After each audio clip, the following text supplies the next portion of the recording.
요한일서 3장 1절에서부터 10절까지 말씀을 가지고 하나님의 자녀로 삽시다라는 제목으로 함께 말씀을 나누도록 하겠습니다. 여러분 혹시 영화를 좋아하십니까? 영화를 요즘에 우리 아이들이 영화에 눈이 띄어져서 한 주에 한 편씩 지금 영화를 계속 보고 있는데 잘하고 있는 건지 모르겠습니다. 아이들 공부를 시켜야 되는데 영화로 봐도 될까? 근데 영화인들의 축제는 당연히 각 나라의 영화제라고 말할 수 있습니다. 우리나라에도 국제영화제가 있습니다. 부산 국제영화제 그리고 부천 국제영화제가 있습니다. 외국에는 프랑스의 칸 영화제가 있고 독일에는 베를린 영화제가 있습니다. 그리고 이탈리아에는 베니스 영화제가 있습니다. 그리고 영화 시장이 가장 큰 미국에는 아카데미 영화제가 있습니다.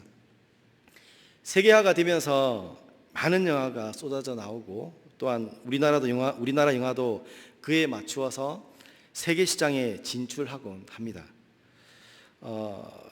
그 중에 작년에 봉준호 감독의 기생충이라는 영화가 감독상을 받았습니다. 또 기억하시는지 모르겠죠. 올해 4월 달에 윤여정이라는 배우가 미나리라는 영화로 여우 조연상을 받았습니다. 많은 뉴스와 이야기들이 외국의 쟁쟁한 배우들과 작품들 속에서 지구촌의 변방, 아시아의 변방인 한국이 아카데미 영화제에서 작년에는 감독상, 올해는 여우 조연상을 받는다는 것이 낙타가 바늘구멍에 들어가는 것 같이 어려운 일이라고 이야기를 합니다. 특히 배우에게 주어지는 상은 더욱 어렵다고 합니다. 그런데 우리나라 여배우가 여우 조연상을 받았다는 것은 정말 대단한 일입니다. 미나리라는 영화는 한 가족의 이민사를 인류 보편적인 삶을 나타냈다고 합니다. 사는 곳은 달라도 우리 모두 긴밀하게 연결되어 있는 삶, 우리의 할머니와 우리의 어머니의 모습을 생생하게 연기하여서 여우 조연상을 받았다고 합니다. 몇 년 전에 아카데미상을 하나도 받기 힘든데 여러 가지 상을 받은 여러 부분에서 수상한 적이 있는 뮤지컬 올리버 트위스트라는 영화가 우리 한국에 소개된 적이 있습니다. 이 영화에는 올리버라는 소년이 주인공으로 등장합니다.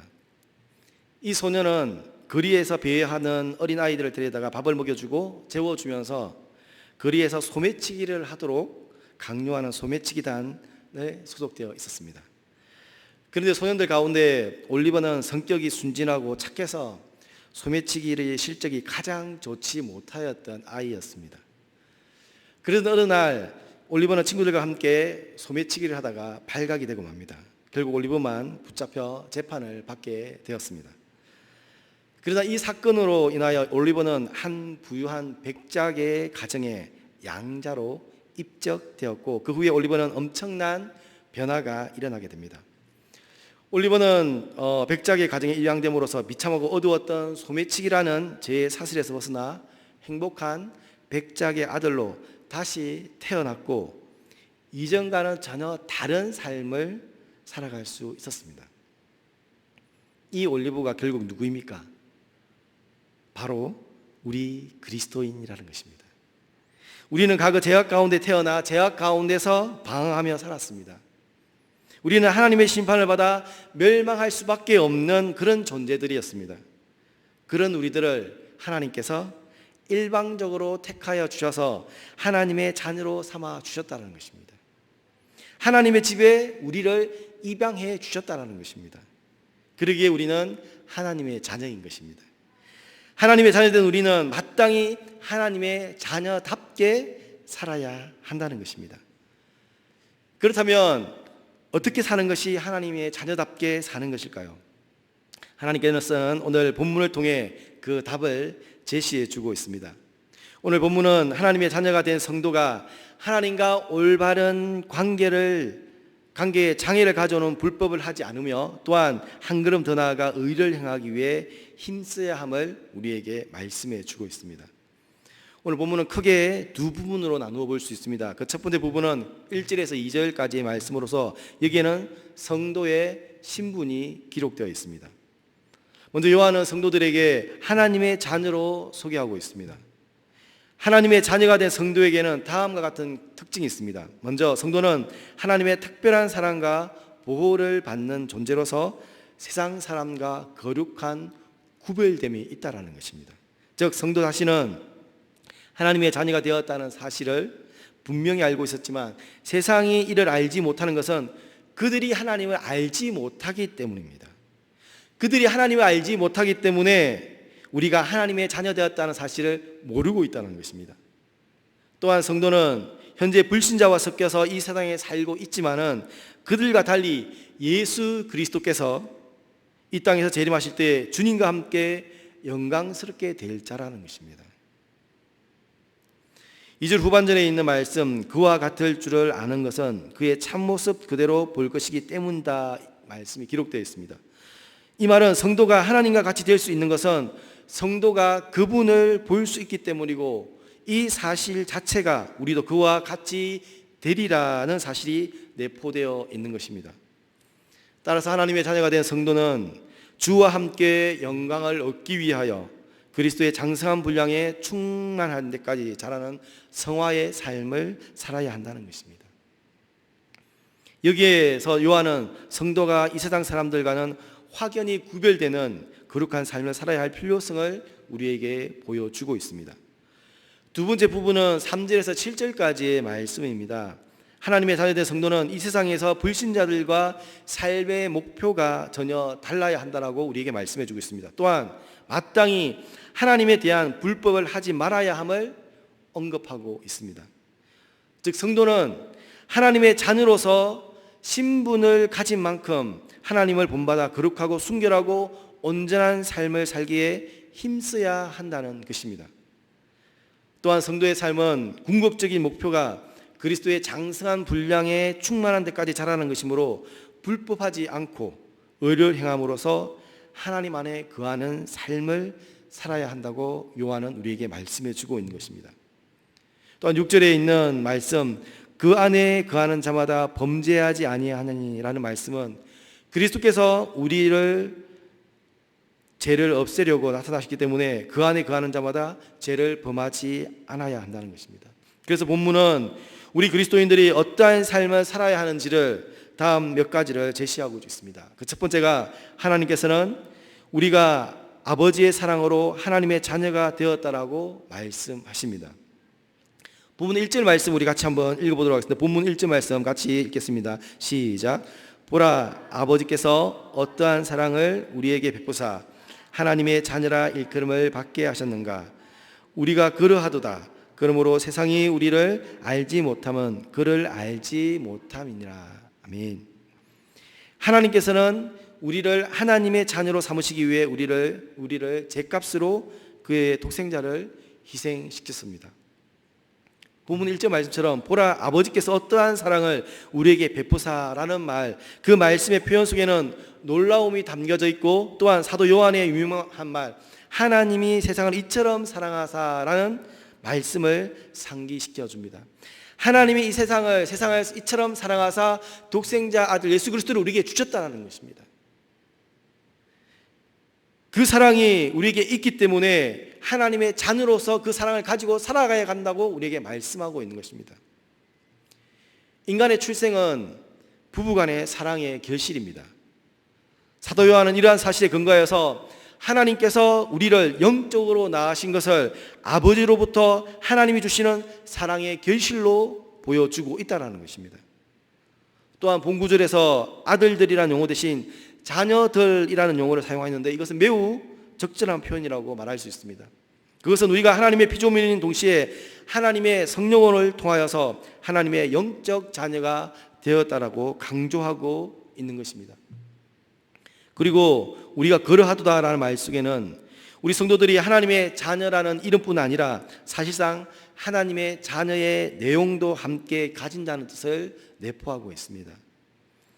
누구든지 그리스도이신 예수를 믿으면 하나님의 사랑으로 그 순간 우리의 신분이 제 자녀에서 하나님의 자녀로 변화된 것입니다.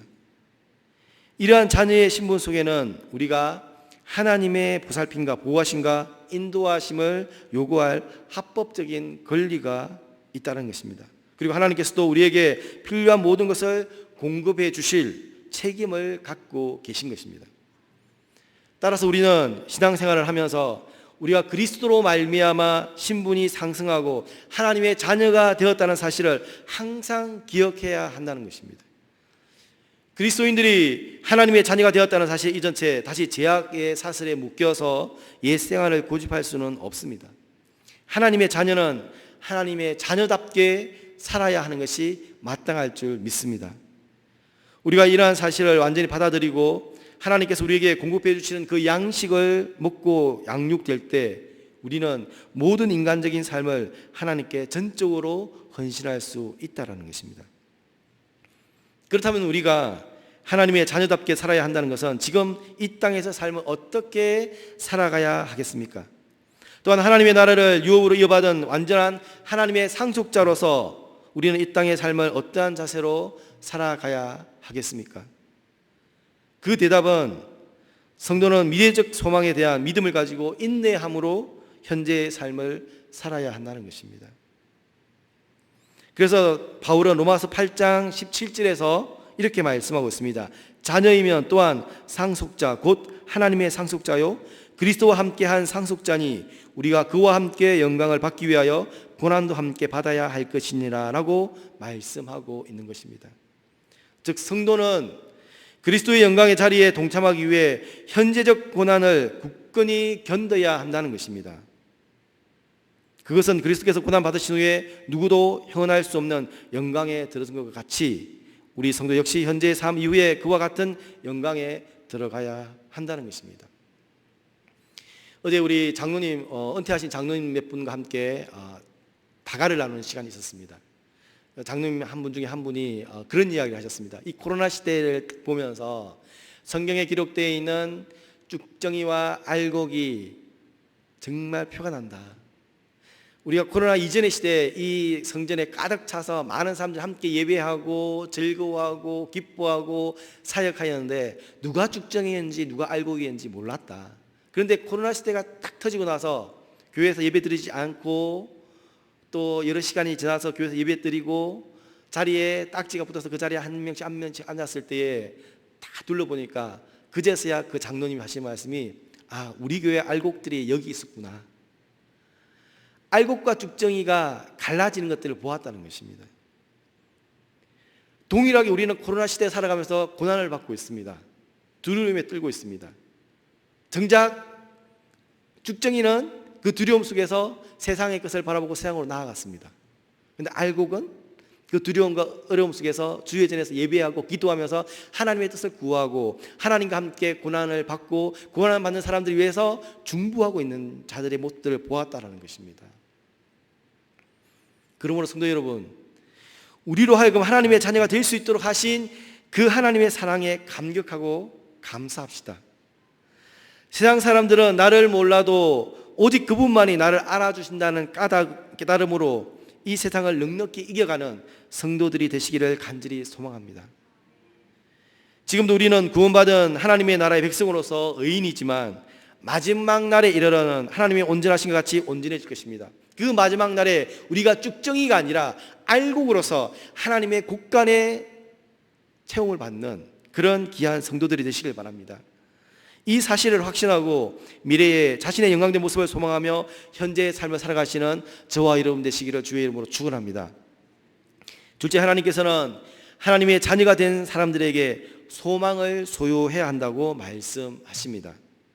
어떤 소망입니까? 장차 주님을 대면할 소망인 것입니다. 고린도전서 13장 12절에 바울이 이런 고백을 합니다. 우리가 지금은 거울로 보는 것 같이 희미하나 그때에는 얼굴과 얼굴을 대하여 볼 것이요 지금은 내가 부분적으로 아나 그때에는 주께서 나를 아신 것 같이 내가 온전히 알리라 라고 말씀하고 있습니다. 우리는 그리스도인으로서 주님을 마음속에 모시고 살아가고 있습니다.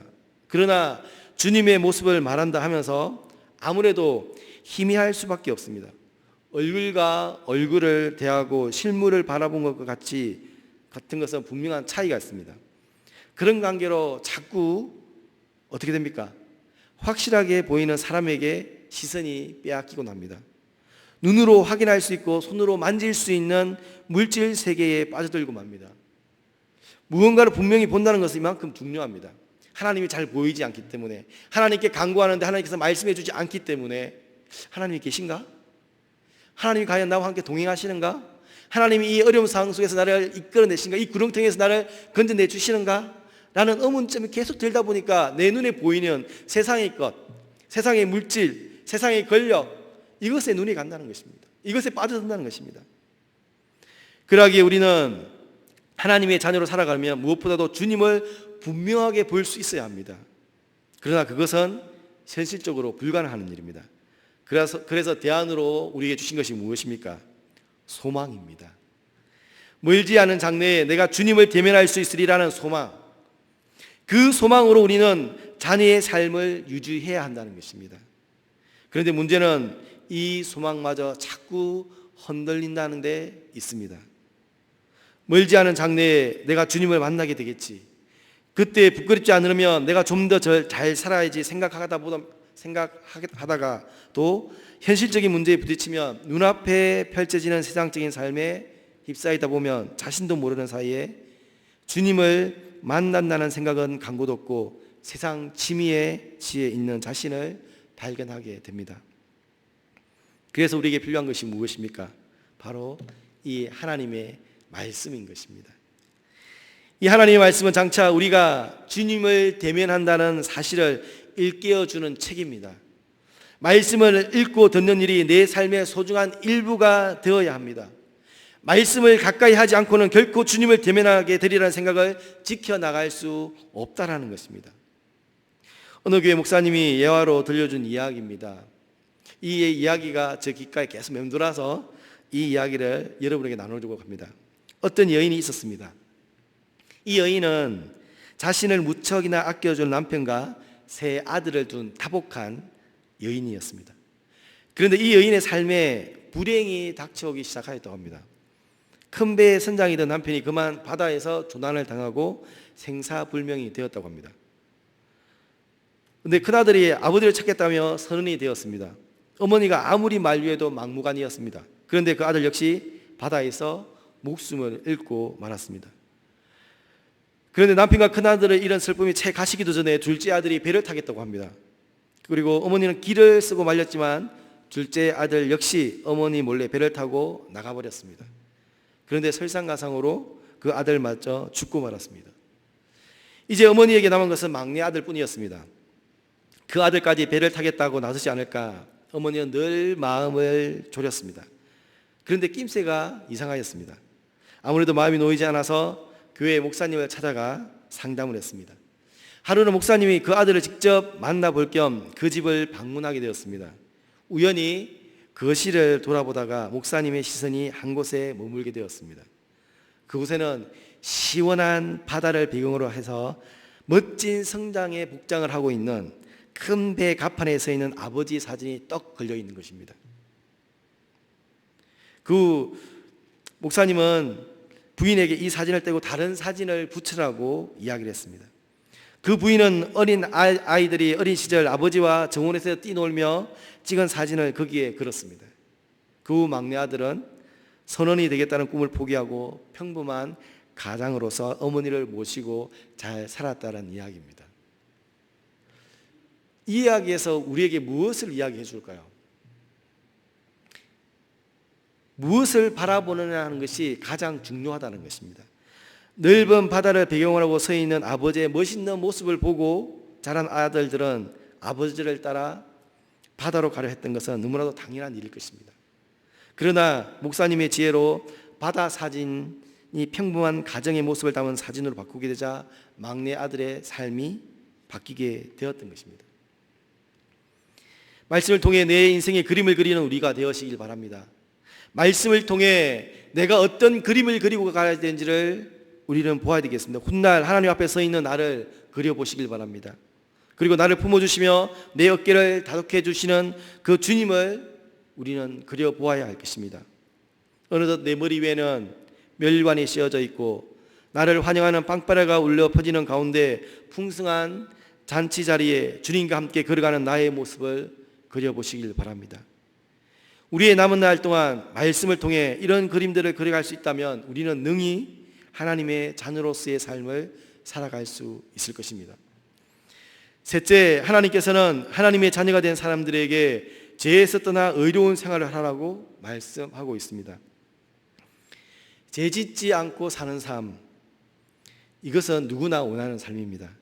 비단 그리스도뿐 아니라 세상 사람도 이것을 원할 것입니다. 그러나 바울의 고백처럼 마음은 원이로되 우리의 육신이 말을 잘 듣지 않습니다.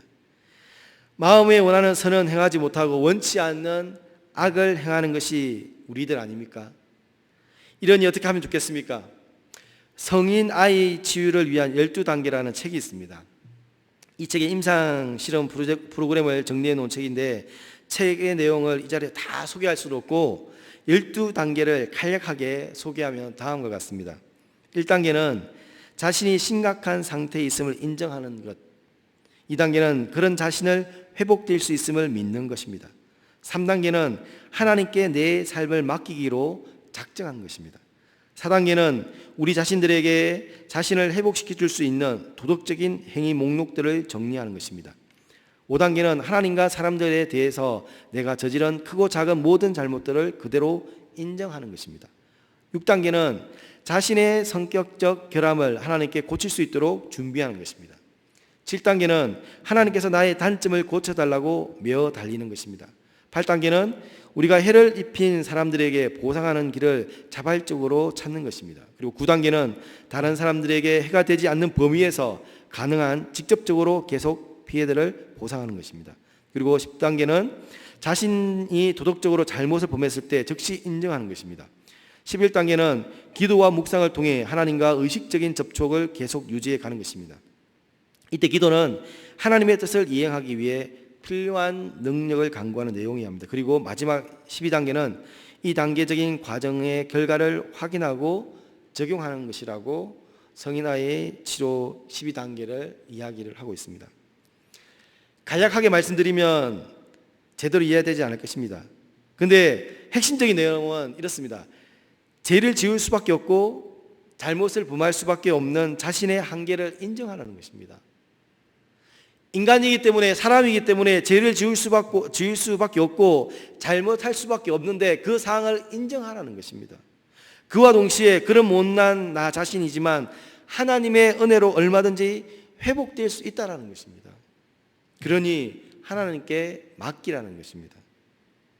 하나님의 영이 내 속에 역사하셔서 나를 고치시고 보완해 가시도록 하나님을 향해 개방하자는 것입니다.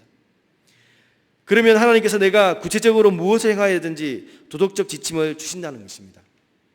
본문 말씀 6절과 7절 말씀을 보겠습니다. 6절과 7절 말씀, 그 안에 거하는 자마다 범죄하지 아니하나니 범죄하는 자마다 그를 보지도 못하였고 그를 알지도 못하였느니라. 자녀들아, 아무도 너희를 미혹하지 못하게 하라. 의를 행하는 자는 그의 의로우심과 같이 의롭고 라고 말씀하고 있습니다. 그 안에 거하는 자마다 범죄하지 아니한다.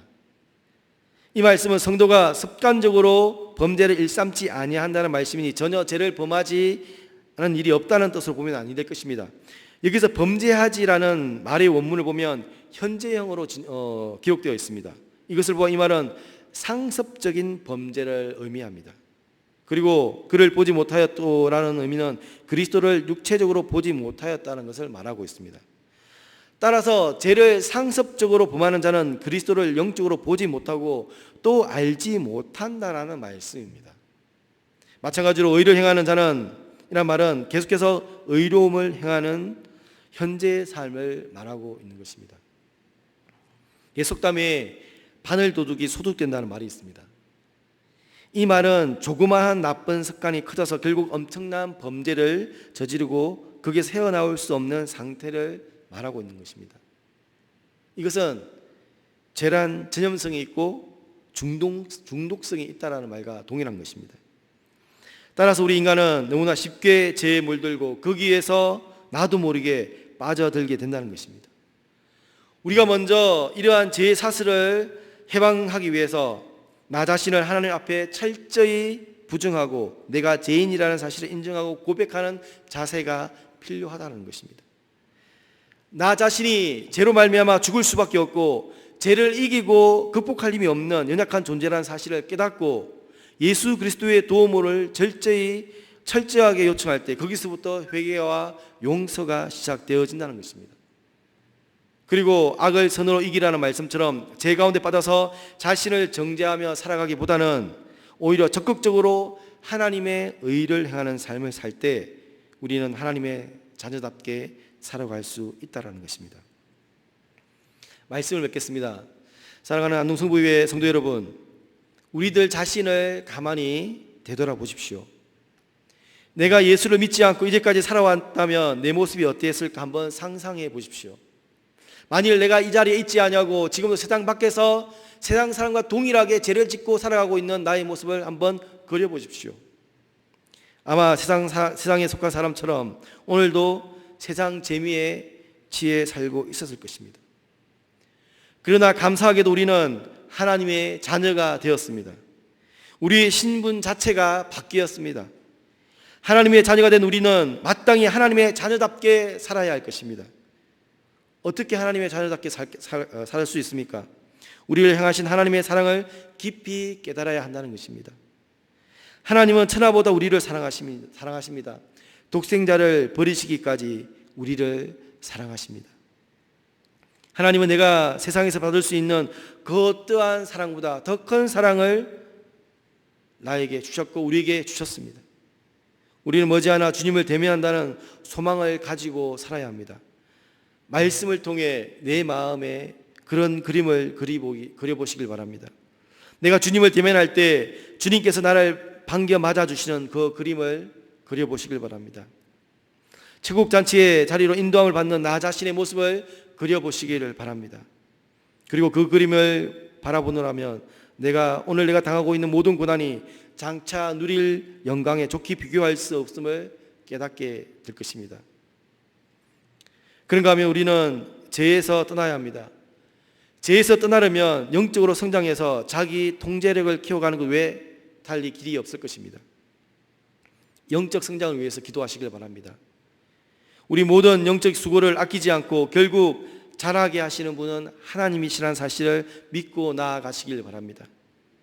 우리는 하나님의 은혜로 자녀가 되었습니다. 그런데 그 자녀로서의 삶을 살아가는 일도 하나님의 은혜로 가능하다는 것입니다. 하나님의 은혜만이 나를 나되게 할 수 있다는 것입니다. 오늘도 우리에게 은혜를 베풀어 주옵소서. 하늘을 향해 두 손을 높이 쳐드는 우리가 되시길 바랍니다. 높이 쳐든 우리의 빈 마음에 하나님께서 은혜로 채워주십니다. 그리고 은혜 받는 자의 모습으로 세상을 향해 나아가게 하십니다. 은혜 받은 자여 세상을 이기라 주님께서 명령하십니다. 하나님께서 그의 독생자 예수 그리스도를 십자가 위에 피 흘리게 하시고 그 값진 대가로 우리를 하나님의 자녀로 삼아 주셨습니다. 육신의 아버지가 아들을 세상에서 바르게 살고 잘 되기를 원하는 것처럼 우리 하나님도 우리가 이 세상에서 하나님의 자녀로서 특권을 누리며 풍성한 삶을 살기를 원하십니다. 따라서 우리는 이러한 하나님의 마음을 헤아리고 이 세상에서 하나님의 자녀라는 사실을 감사하며 이에 합당한 삶을 살아가시는 저와 여러분 되시기를 주의 이름으로 축원합니다. 우리 함께 기도하겠습니다.